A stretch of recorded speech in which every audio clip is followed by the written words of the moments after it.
నమస్కారం అండి. ఈనాటి కమ్మని కథ పేరు సంజీవని ఫలం. వినిపిస్తున్నది మీ విజయభాస్కర్. ఒక రాజుగారికి ఎవరో ఒక ఫలాన్ని కానుకగా ఇస్తూ, మహారాజా, ఇది సంజీవని ఫలం, దీన్ని తిన్నవారికి చావు ఉండదు అని చెప్పారు. రాజుగారి ఆ మాట నమ్మి ఆనందంతో ఆ పండును అందుకోబోతుండగా పక్కనే ఉన్న విదూషకుడు దాన్ని తీసుకుని అమాంతం నోట వేసుకుని తినేశాడు. రాజుగారికి పట్టరాని ఆగ్రహం వచ్చి, దుర్మార్గుడా, నేను ఆ పండు తిని చావు లేకుండా చిరంజీవిగా ఉందామనుకుంటే దాన్ని కాస్త నువ్వు తినేస్తావా? నీ తల తీయించేస్తానన్నాడు.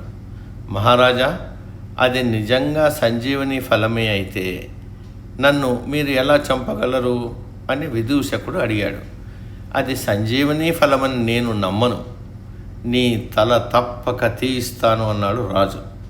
అది మామూలు పండే అయితే ఆ భాగ్యానికి నా తల తీయించాలా మహాప్రభు అన్నాడు విదూషకుడు. ఈ మాట వినగానే సభలో అందరూ గొల్లున నవ్వారు. వారితో పాటు రాజుగారు కూడా నవ్వాడనమాట. సమాప్తం.